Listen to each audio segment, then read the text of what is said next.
Baseball Show is, as always, presented by who? BetMGM, the king of sportsbooks. All you got to do, we're going to use code JustBaseball when we download for a first bet offer up to $1,500. Put that money down on standard odds, and if you lose, nothing happens because you're going to get it back in bonus bets. And if you win, you'll just win that bet. It's a no-brainer. Use code JustBaseball on BetMGM. Remember, terms and conditions apply. Must be 21 or older. Gambling problem, call or text 1-800-GAMBLER. So, bunch of stuff on the slate for us today. I want to talk about Aaron Judge's month of May and try and, I don't know, find a match in terms of greatest months in baseball history because it's up there. Sneaky, it's up there, and it's not over just yet. Also, Victor Robles got DFA'd. That's an interesting one. I kind of want to talk about the assumed potential of Victor Robles and where it fell short.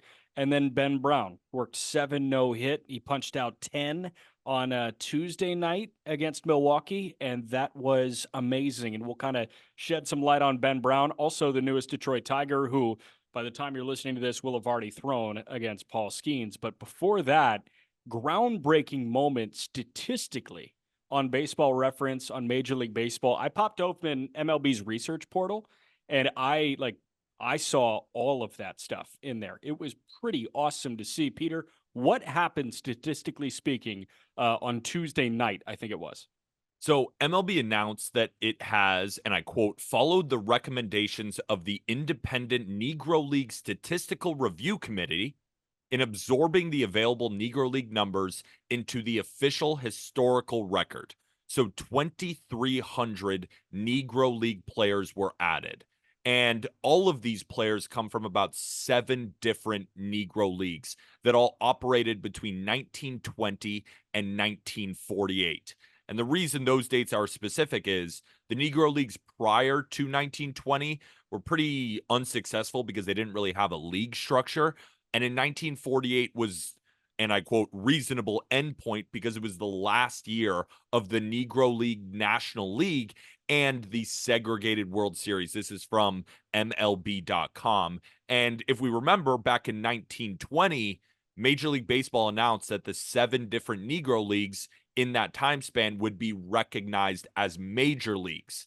And this quote I loved from John Thorne, who's an official MLB historian and chairman of the Negro League Statistical Review Committee, said that the new database can be understood by realizing that stats are shorthand for stories and that the story of the Negro Leagues is worthy of our study. And I think that put it in perspective.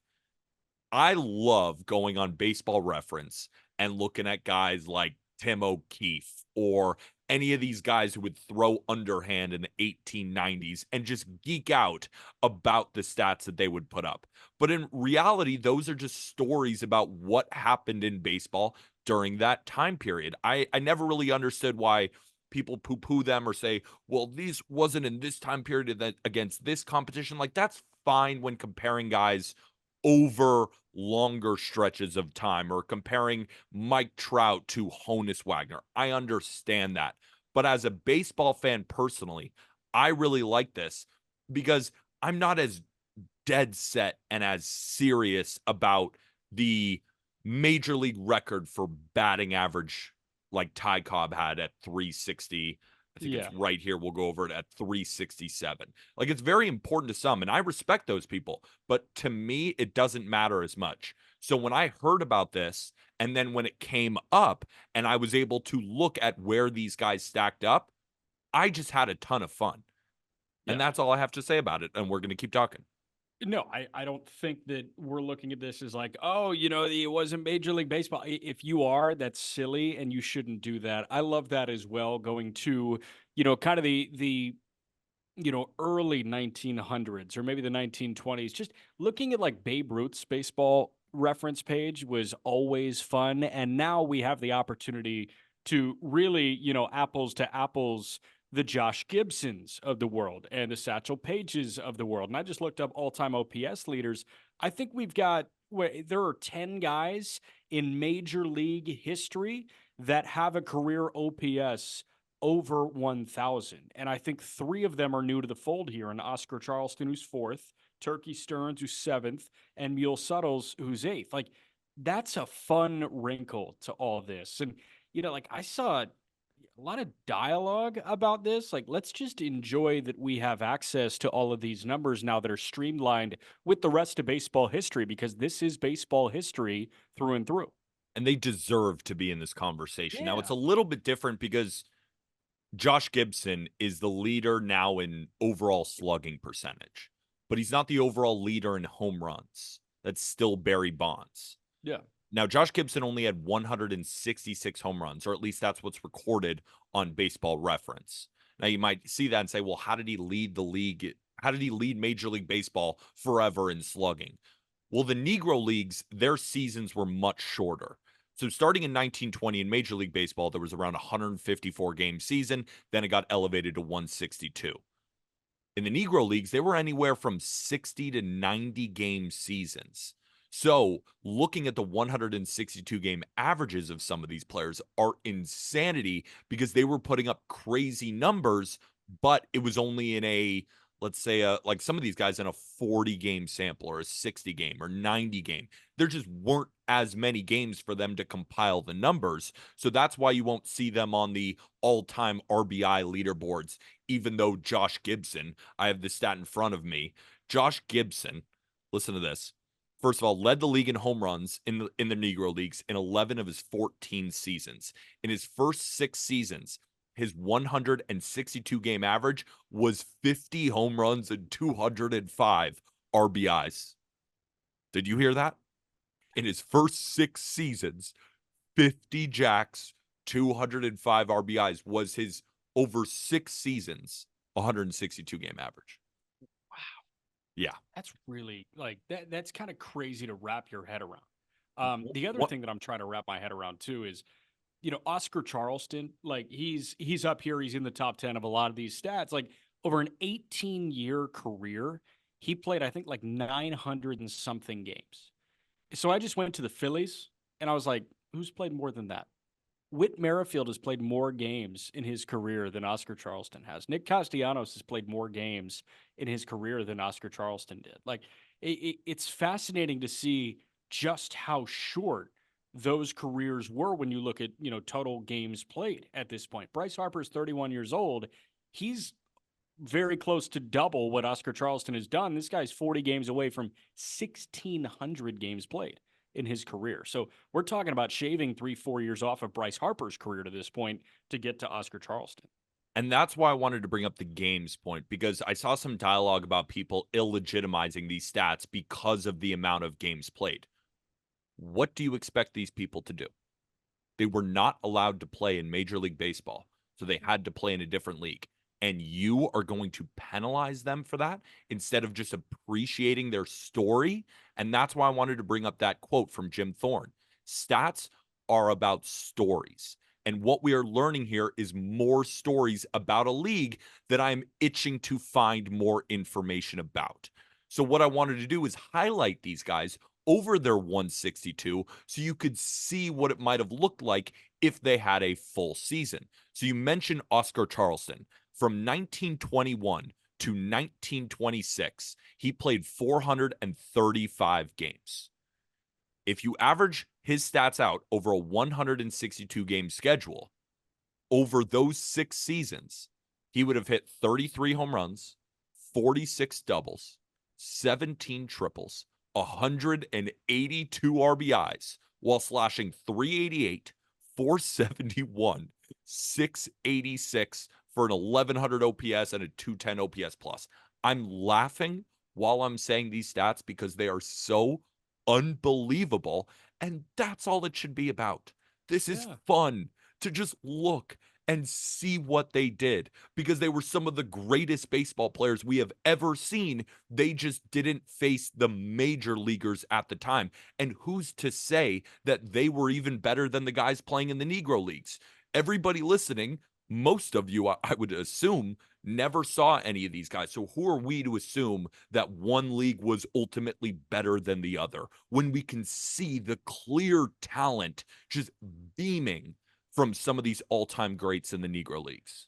Well, and I like the quote that you keep going back to several times here, and I think baseball more than any other sport, stats do tell the story because this is an accumulation of numbers. Like the baseball season is a culmination of moments. Like it is, you combine 162 different moments, and that spews out what your season was like.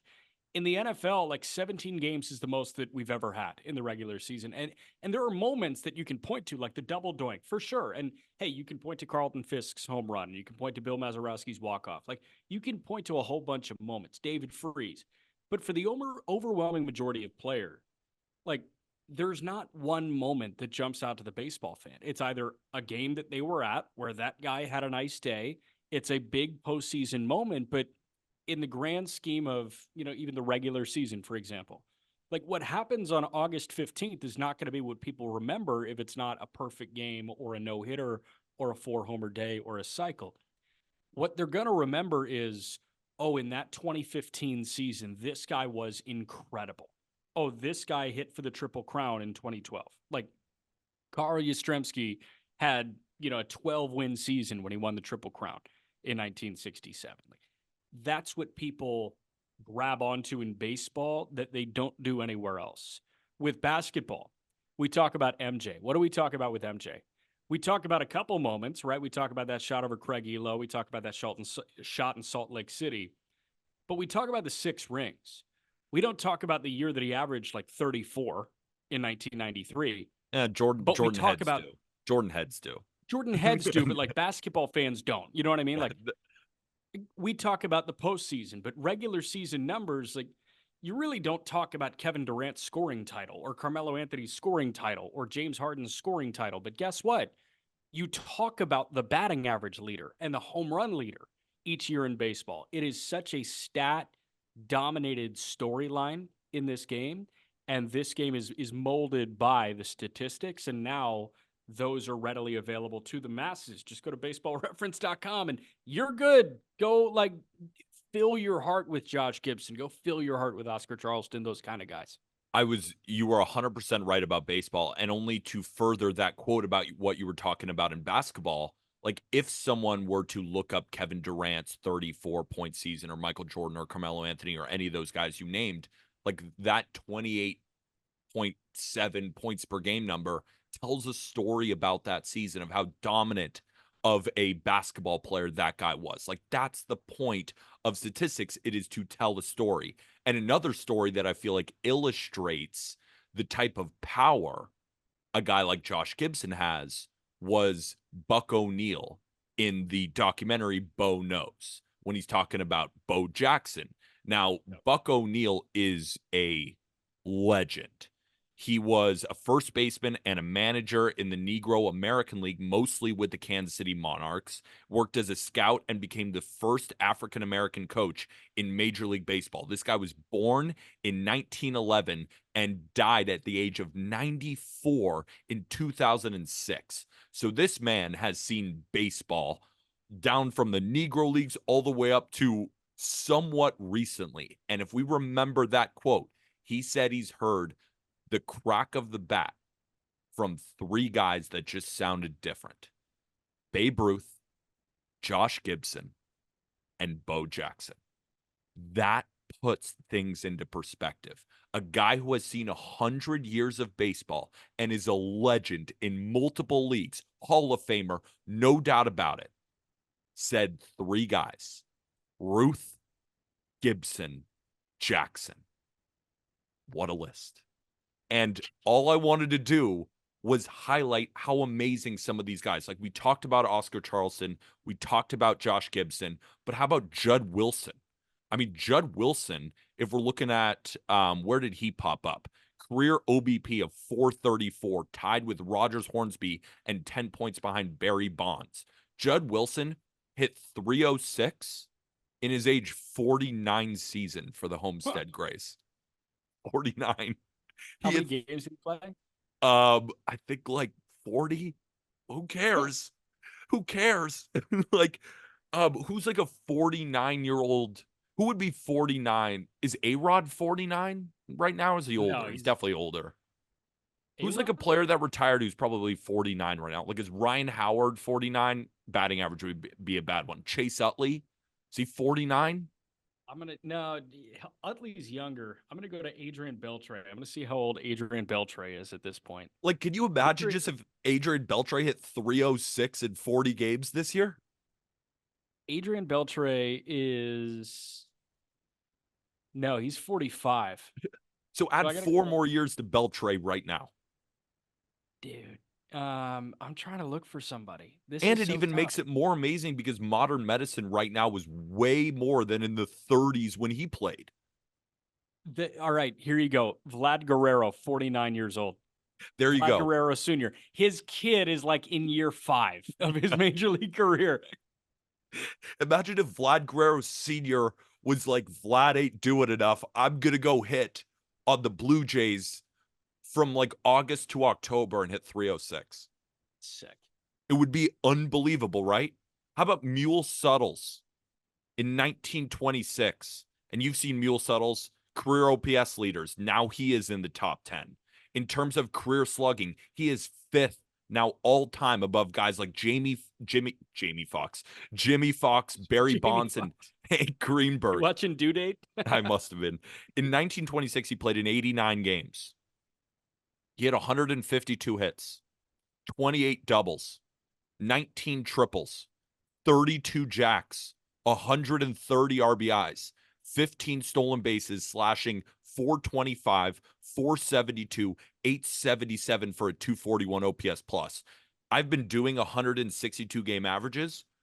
That isn't it. That's what he did in 89 games. The man drove in 130 RBIs in 89 games while hitting 32 jacks with 28 doubles. He hits how many extra base hits he had? He I had love how much you love this. Like, I I remember our love conversation with Joe this. Posnanski. Like, Joe Posnanski, I remember that conversation. And I said, like, all right, last one from me. And then you asked 15 more. And I'm just like, you know what? You're in hog heaven right now. The gambling thing for me is not going well. I might become a baseball historian. This is way better. Yeah. Turkey Stearns. Yeah. So Turkey Stearns, who's ninth career OPS, sixth in career slugging, right behind Mule Shuttles. First of all, great name. Yeah. Like all these guys are among the top 10 players ever. They need their shine. Turkey Stearns led in triples in 4 of his first 5 seasons from 1923 to 1927. He had 61 triples in 408 games. Charlie Blackmon is the active leader in triples with 63. He's played 1,546 games. Yeah. What the fuck? And last but certainly not least, Buck Leonard. And I'm only going over the guys who are on this career top 10. I could do this for 50 hours. I spent all day doing this. This is the best. So, Buck Leonard, he is right above Jimmy Fox career OPS, right behind Barry Bonds. He is, yeah, he's fifth in OBP all time, right behind Ted Williams, Babe Ruth, Josh Gibson, and Billy Hamilton. I think the Billy Hamilton that was Yeah. on the Royals and the Reds. Yeah, that Billy Yeah. Hamilton. Not No, that Billy Hamilton. yeah, might have been a different one. Looking at the stats, I think Buck Leonard was the Negro League Ted Williams. Over his first 7 seasons, this is his 162 game average. First 7 seasons, slash 377, 475 for a 682 slugging, 202 OPS plus, 35 bombs, 45 doubles, 171 RBIs. Ted Williams is what I think, you can make the argument, you can pull out a bunch, but I think 1949, he was on a different planet. He had 43 jacks, 39 doubles, 159 RBIs, slash 343, 490, 650 for an 1141 OPS. So over Buck Leonard's first 7 seasons, his 162 game average was basically the same as Ted Williams' best season. That's why I love that these stats were put in on Baseball Reference, because they tell the story, and the stories of these guys have to be told to every baseball fan to understand how great these players were.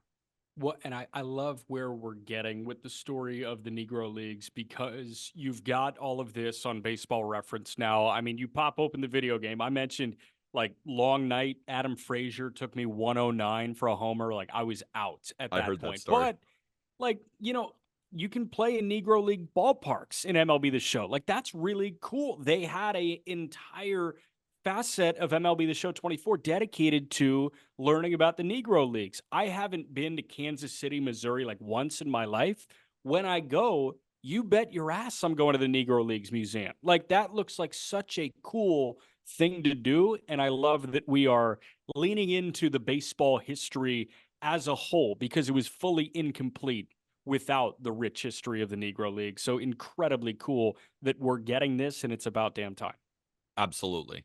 Couldn't agree more. And I guess now it's time to talk about some boring Major League Baseball because it's not as fun. Yeah, define boring because Aaron Judge is having an out of body experience right now. And now I'm going to play the stat game and the history game with Aaron Judge. Okay. I'm so Aaron, down to just sit back and just listen to propaganda. I'm yeah, down. Let's Yankee do it. propaganda. Okay. So Aaron Judge, he sucked in April, right? He was horrible. Nah. 220 with an 811 OPS. I Horrible. mean, I yeah, know. that's horrible for him. I know it's hilarious. It's like, oh, Aaron Judge started so cold. Dude had an 811 OPS in April. But in May, 24 games for Aaron Judge in the month of May. At this point, Judge is slashing 383, 505, 938, slugging 938. That's a 1443 OPS in 24 games, 12 doubles, 11 homers. Quick addition 23 extra base hits in 24 games. This guy's driven in 21. He's walked 20 times in 24 games. So I got down the rabbit hole of that number 1443. And on the Monday show, I did like the quick search to see Sammy Sosa's 20 homer June in 1998 because I just watched Long Gone Summer again, that 30 for 30 on McGuire and Sosa. I've probably And I watched was that. like, I've probably watched that 10 times. I love that one. right. And like Yeah. it was the 20 homer June that put Sammy on the map that year, right? That 20 homer June, Sosa, I think, had an 1173 OPS. So Judge is about 250 points clear of what Sosa was doing, 260 points clear in the OPS department of what Sammy Sosa did. So I stat mused. I went to highest single month OPS, and it spit out everybody with more than 70 plate appearances in a single month. If I'm not mistaken, Aaron Judge has the best single month OPS since Chipper Jones had a 1559 in 73 plate appearances in July of 2006. Aaron Judge at this point, plate appearance wise, 104. So let's expand to 100 or more plate appearances. I go to Jason Giambi, 103 plate appearances in July 2005. He had a 1498 OPS. That's the last time we saw a month this dominant. If you're wondering, greatest single month OPS ever, Barry Bonds, 92 plate appearances in April 2004. I'm just going to go through like the splits actually, because April 2004 was the best month ever. But I do want to just go month by month for this guy in 2004. 2001 to 2004 was like superhuman out of body experience, crazy. But 2004 was like, all right, this guy's a joke. And that was when he was like 40. Yeah, yeah, but like he was also Steroids. Yeah, he was he's also. also Yeah. Balcoed out of his Yeah. mind, like insane. So 23 games in April for Bonds in 2004, hit 472 with an 1828 OPS. 1828. May 18 Wait a games at minute. Wait a minute. 1074. Wait, hold on. 1828 OPS. That's like He double of what Juan Soto is right now, the Yes. third best hitter in baseball. 23 games in April of 2004. Bonds slashed 472, 696, 1132. Oh my God. Right?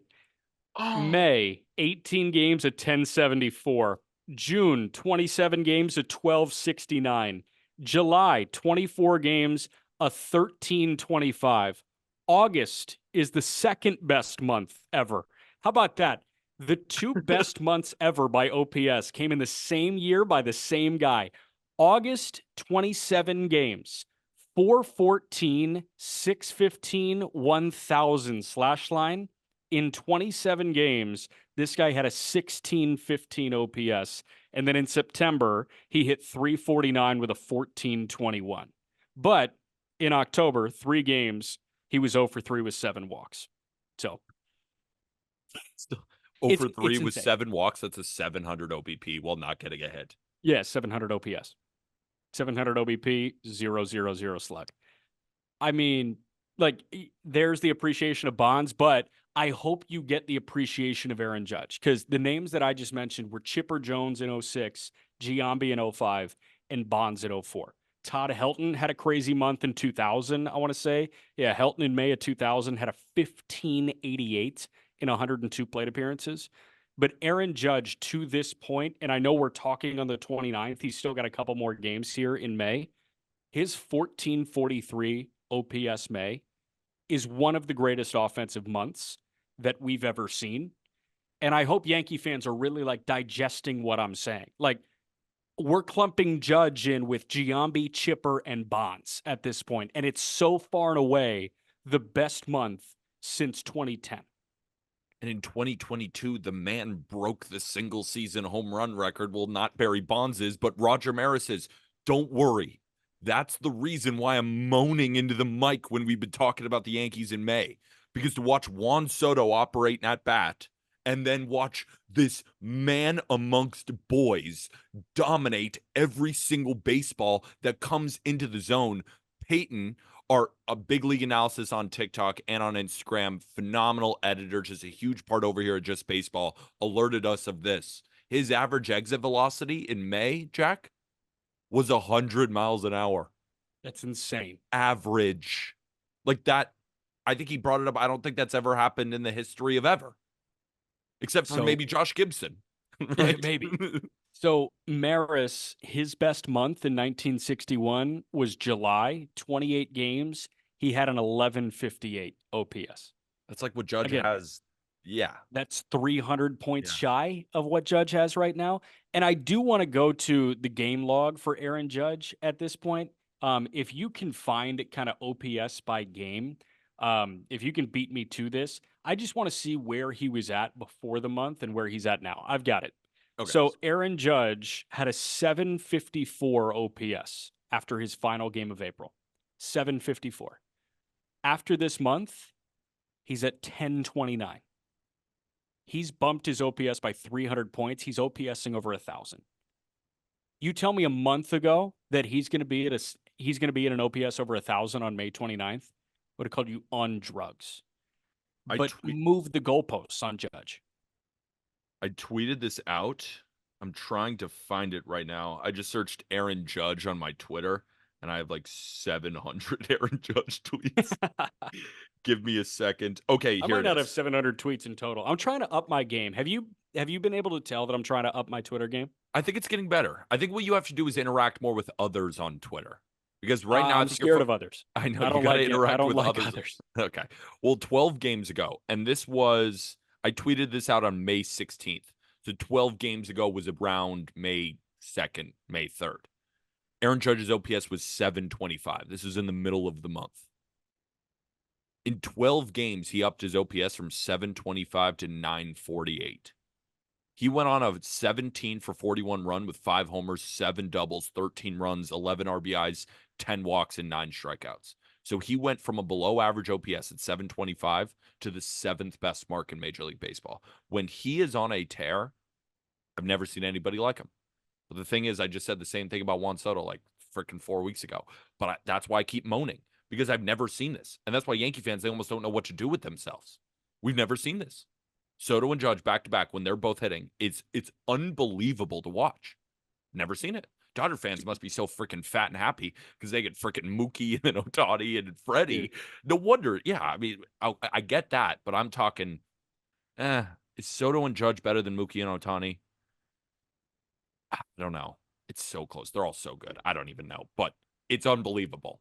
And Dodger fans get that all the time. I'm such a piece Yes, of you shit. are. Yeah, Yeah. No, I'm I just gonna love stop. that. I love that you're listening to yourself, I know though. I am. I I'm really such a piece of appreciate that shit. you're listening to yourself. I get it. I'm a piece of shit, but I'm excited and I'm having a lot of fun. So leave me alone. I got to go to the 2024 Chicago White Sox. Hold on. Did you see Arb's tweet? The hype video for the White Sox. Yeah, man. Like, that's what you watch every day at the ballpark. Martin Maldonado slapping on the gear. He had like 15 seconds of a 30-second clip. Do you know Just what him the going like team this. OPS is for the White Sox? It's got to be 630, Lower. lower than 600, Slightly above. 607. Oh, bingo. Good Did I nail job. it? Oh, Yeah, you maybe. nailed it. Third time's the charm. The White Sox as a team are slashing 215, 278, 329. What's more depressing, the OBP, the batting average, or the slugging?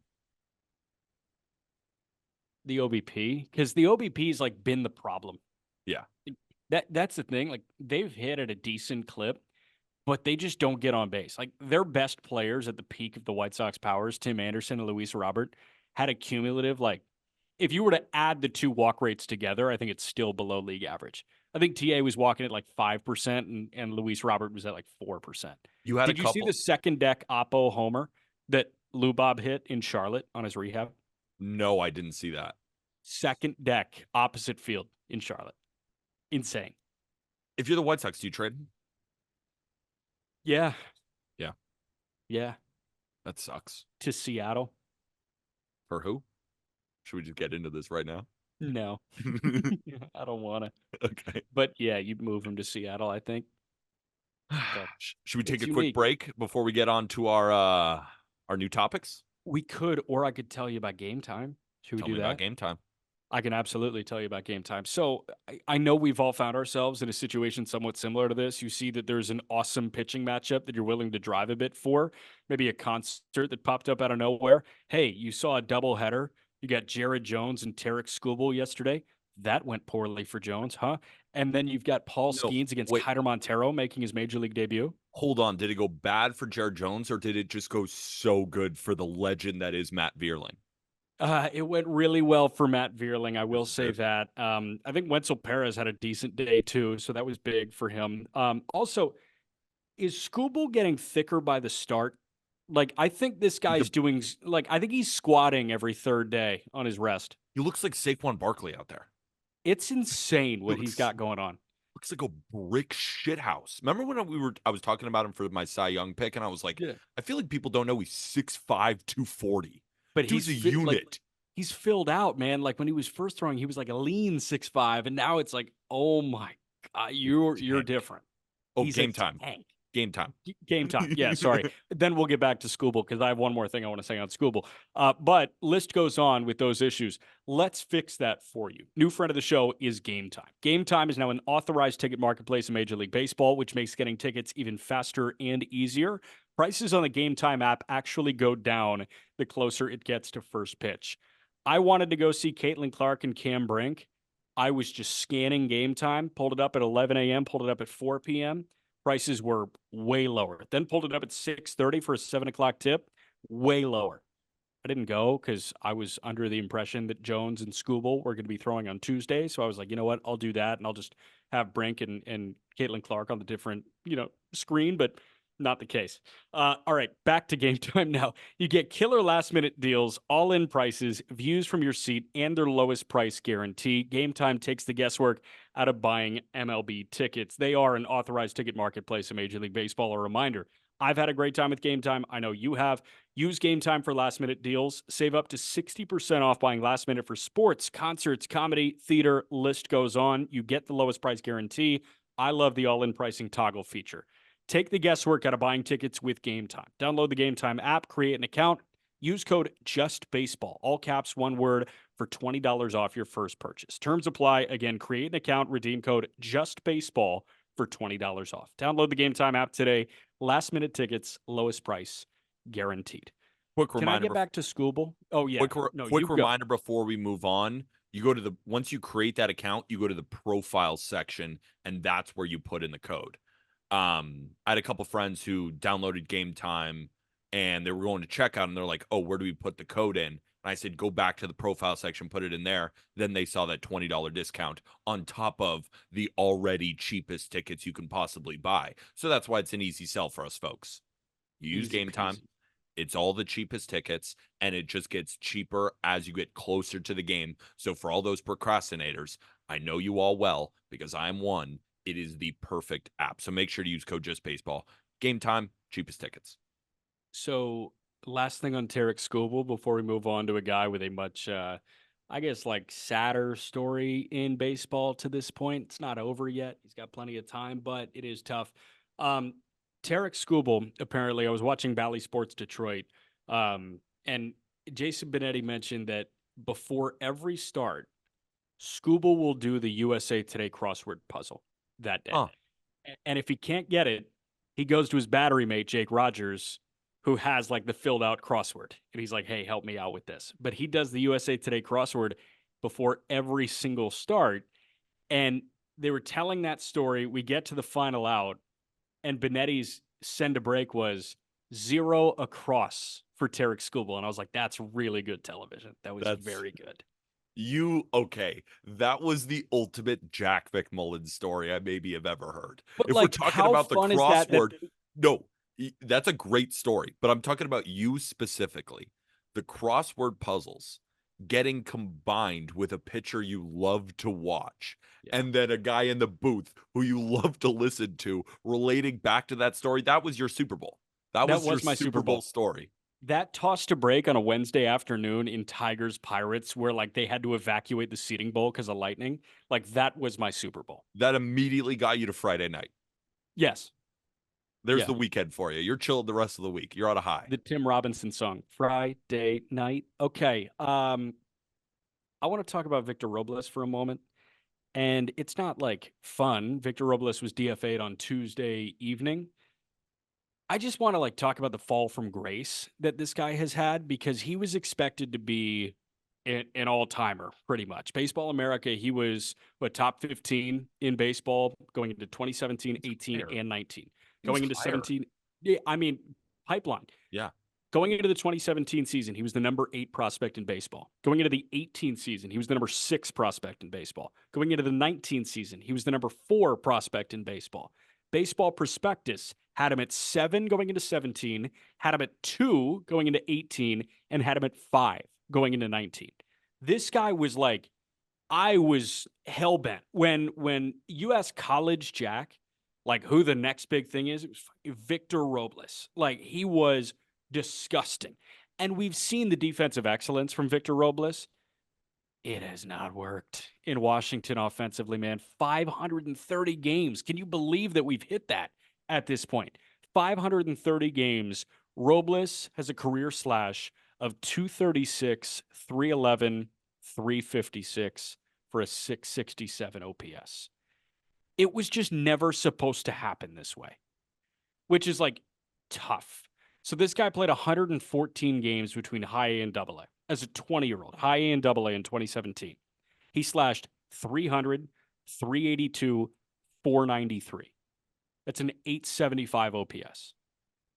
You could have never told me that this guy was going to be a 230 hitter in his career. But here we are, and this is what happens, man.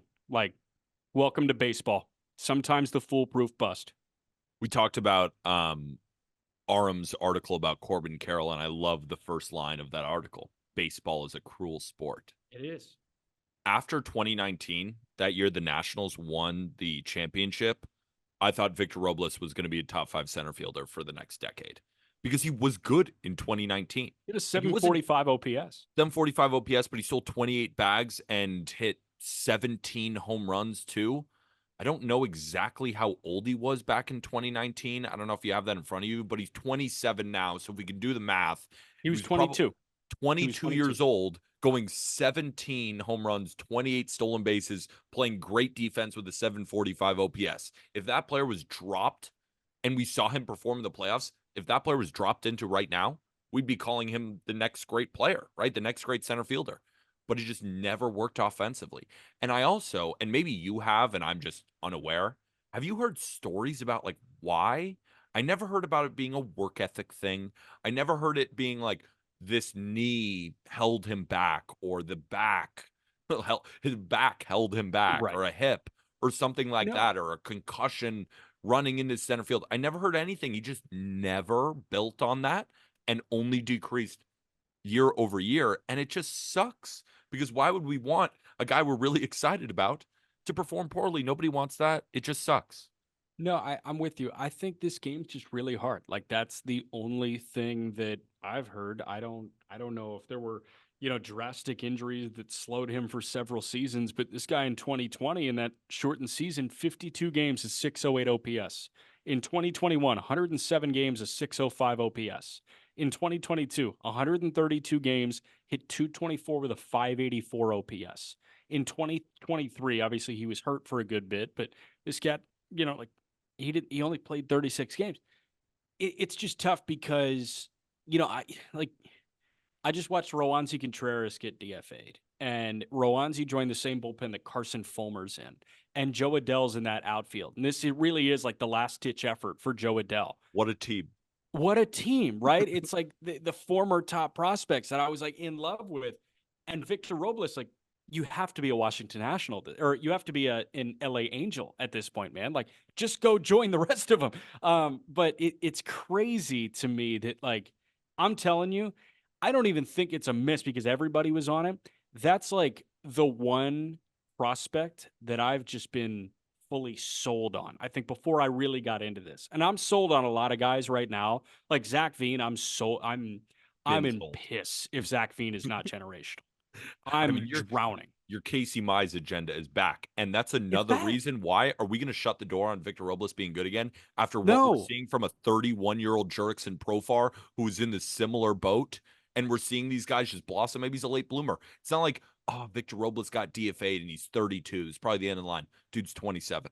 he's Like 20. He just turned 27, like literally last week. He's 27 and 10 days old. Problem is, like, he's had a shit ton of run. yeah, that's He's the played problem. 530 games. That's why I said it's not an injury. It's not an off the field thing. It's not, I don't even think it's a work ethic thing. I don't know what it is. He's just never really performed since that World Series year. It's so funny. The Nationals, I mean, it's not funny. It's just unfortunate that 2019 Nationals team and then everything just fell down the drain, including Victor Robles. They Dude, I got mean, everything I'm they even could have thinking about gotten. yeah, I'm thinking about Mason Denneberg, who they took in the first round. Like, I don't think ever threw above high A. I don't even know Jack's who that is. Yeah, Denneberg was their first round pick in 18. In 19, they take Jackson Rutledge. They were hoping that he would be that fast track, quick JUCO guy. And like Rutledge, it's taken some time. Cade Cavalli, Tommy John. Like, Oh, do we know if Cade's going to throw strikes? Do you remember that features game where we were at? It was Yeah. our first one Yes. where I said Cade Cavalli and Shane Baz are going to both win multiple Cy Youngs in their respective leagues. Yeah. I still How think about it. dude? I mean, how about Keyboom, man? Like the Nats have just been I killed. liked Carter Keyboom. Yeah, how He never was everybody like Keyboom. I Like know. it's crazy to me that the hand that the Nats have been dealt at this point. It's just a very tough watch. And I feel for Nats fans. I really do. Luckily, they're seeing CJ Abrams just tear the cover off the ball. I And was Mackenzie over. Gore rocking an ERA at 3. Was just about to say that him too. And then James Wood, Arm does his prospect report every other Wednesday with me. I think James Wood has been on it every single time. And he's like, I'm just going to keep saying his name until somebody does something about it. And then every 2 weeks he comes with, oh, in James Wood's last 10 games, he's slashing a million, a million, a million with no walks, or I mean, no strikeouts and 50 bombs. So they're going to get him and they're going to get plenty more. But I agree that section post World Series just never amounted to anything. And it does kind of feel like Robles is the poster boy of that because of the prospect pedigree and because of how far it fell with so much run. You just, baseball, man. It sucks and Baseball, it's the man. best at the same time. I think he's going to get another big league shot here. He's still kind of in DFA Definitely. limbo at this point. I'd be stunned if he cleared. I don't think it's going to happen, and I think this guy's going to get a shot to be a major leaguer for the rest of this year. And I'm excited to see how he does with a change of scenery. We'll see how that goes. Another guy, I've got two young arms that I want to talk about before we wrap. First one is Ben Brown, who went 7 no-hit innings, punched out 10 on Tuesday night against Milwaukee. What was the stat that I saw? It might have been Talking Baseball that put it out. It was what rookies going 6 or 7 no hit with 10 Ks. It had like never been done before until Skeens and Ben Brown. Do you know what I'm talking about? I didn't see that stat, but that's I'm gonna find it absurd. right now. It has never happened before, but it just happened at a 3-week sample. It was OptiStats. Here we go. OptiStats. 2 pitchers in the modern era have had a start with 10 plus strikeouts and no runs or hits allowed in their first MLB season. Both did so within the last 12 days. Paul Skeens for the Pirates on May 17th and Ben Brown for the Cubs on Tuesday night. Ben Brown was ridiculous. And Ben Brown has the best curveball in Major League Baseball. And I'm Whoa, not saying that whoa. by eye test. I'm saying that by run value. Oh, I like that. Yes. I like Yes. that because I mean, what I was who else about to jumps in say your mind? was what I was about to say was he's been doing this with just a four-seamer and that knuckle curve, and Yep. it is disgusting. So when you said he has the best curveball, I thought that's what you were saying just by looking at it. And I was just saying, ooh, as in I would also consider it up there, considering how good it's been, but the best. And then you come at me with Peter, how do you always rank pitches by run value, right? Suck it, loser. Number one. This is sick. These are the breaking pitches. So Cal Quantrill's splitter has a run value of 11. That's tied for the third best pitch in baseball. Say I it know. again. Say I it know. again. Cal Quantrill shoved again, beat Ranger Suarez over the weekend. You were in Cancun when that happened, and Cal's not joining you because the Rockies are going to the chip. Yes. But Cal Quantrill's split finger has a run value of 11, which is third in Major League Baseball. I am inviting the haters to suck it. All of you. All of you just suck it. Look at So this man.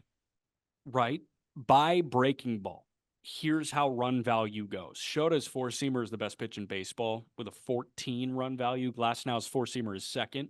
After that, you get to Tanner Houck's slider. That is the best breaking pitch in Major League Baseball. That's got a run value of 11. Deserves Then it. you've got Chris Sale's slider at 10. You've Yep. got Zach Littell's slider at 10.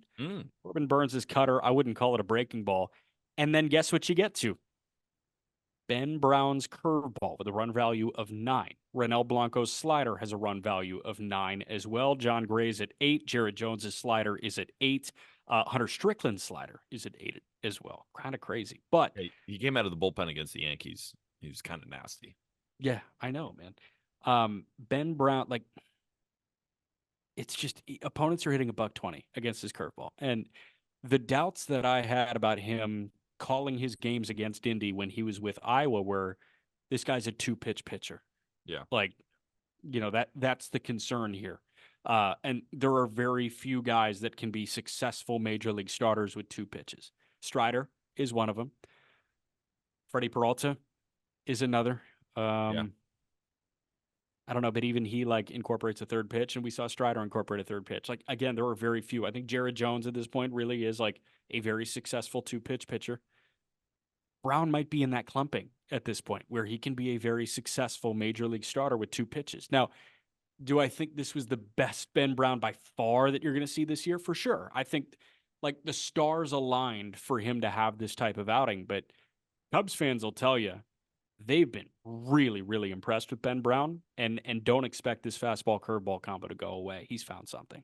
I talked about it on the podcast a few weeks ago, and I was just saying, has anybody been paying attention to Ben Brown coming out of the bullpen, just throwing 4 shutout every single time he enters the game with like 6 strikeouts? He just kept doing it over and over again. And I was asking, when are they going to put this man in the rotation? Can you do it, please? Please? Yep. They do it. Now look at it. Now, do we think that Ben Brown's going to throw a bunch of 7-inning no-hitters all the time? Of course not. No. But do we believe that this is repeatable? That these two pitches are good enough to withstand a season? And then he gets in the offseason next year, maybe develop some sort of changeup. I'd like to see him develop something that's going away from lefties, right, into righties, because everything is kind of like over the top fastball. It's that two-plane approach. Like I'd love some sort of sweeper, some sort of, two-seamer sinker, whatever that is. And he can develop that. Maybe he won't. I don't know. But even if he doesn't, that knuckle curve is so freaking disgusting. And when he's sitting 96.5, he can work at the top of the zone and play with hitters. Because what do? The curveball's moving too much that if you sit on it and it still looks like a strike, you're going to go fishing. And then when it's at the top, it's just by you. It's tough. It's tough. And You know what? I'm so glad the Cubs then gave him a chance to go back into the rotation because he was like almost too good to be in the bullpen. Yeah.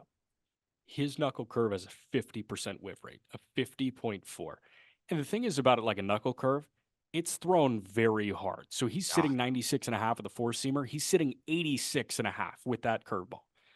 This guy has thrown how many pitches in total? I'm not going to do the math off the top of the dome, but 441 four seam fastballs, 259 knuckle curves, 6 changeups, 2 sweepers.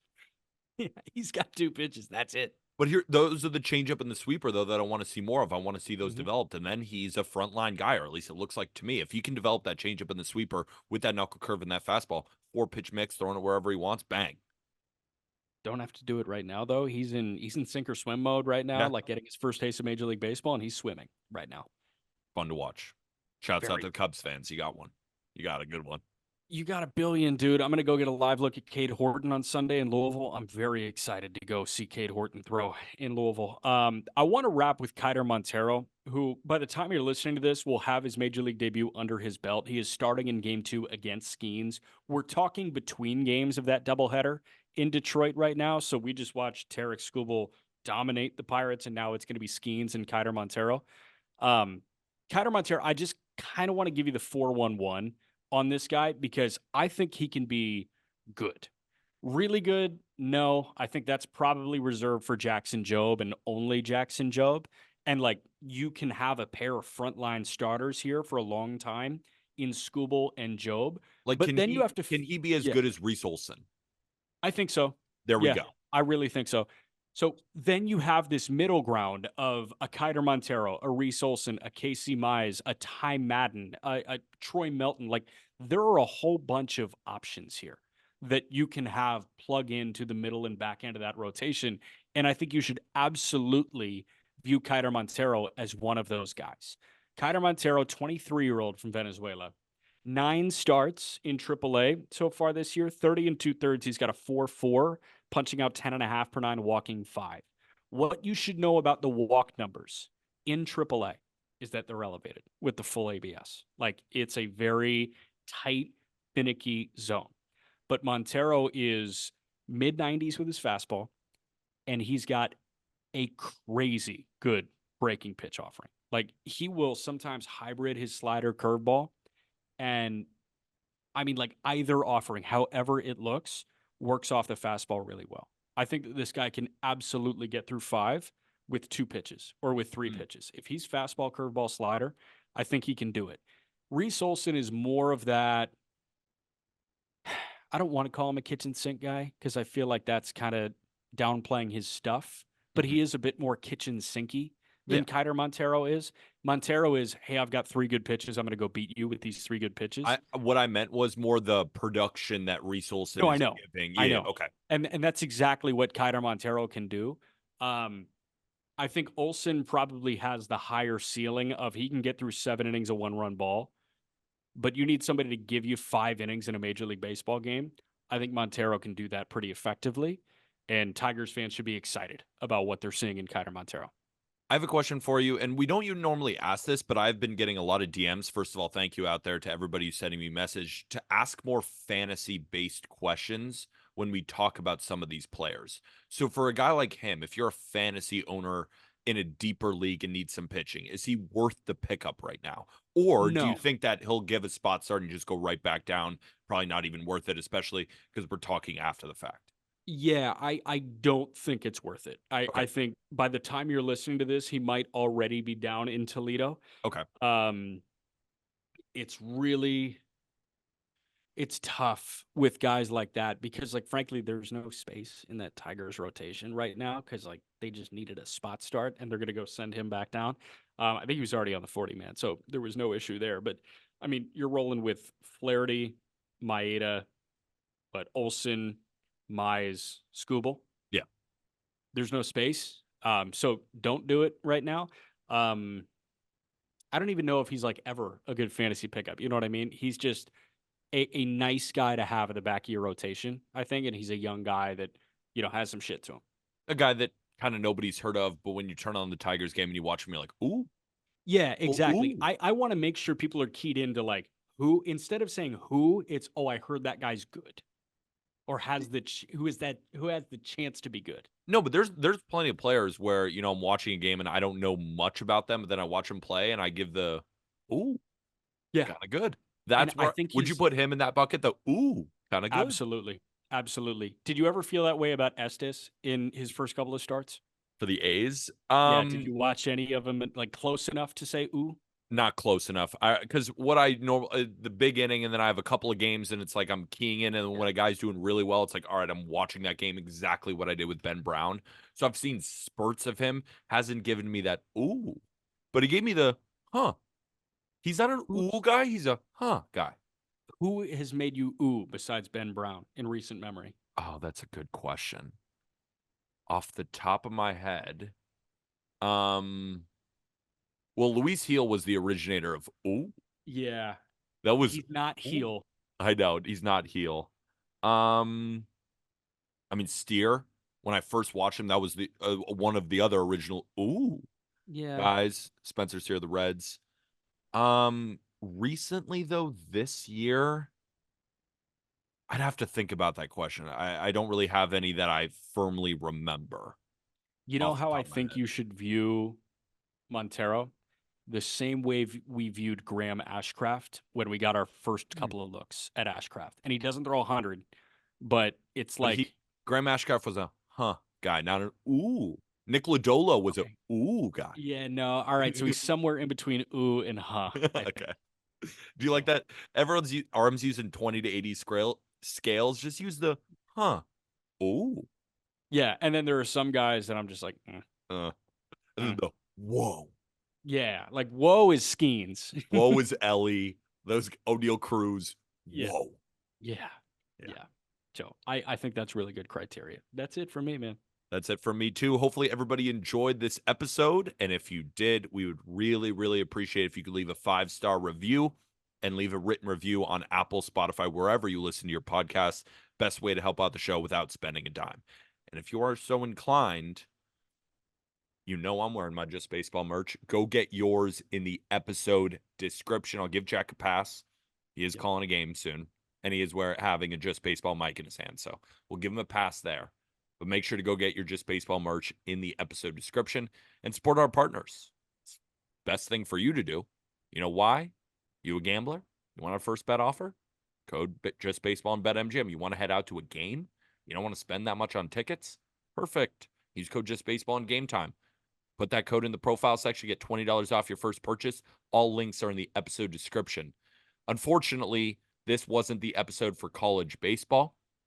Pete Flaherty, our guy from Baseball America, scheduling issue, understandably so, because this is the busiest time of the year for him. So he will be on next week, and we will do a full college baseball preview. And of course, we'll be back tomorrow. For Jack McMullen, I am Peter Apple. And with that, thank you, everybody.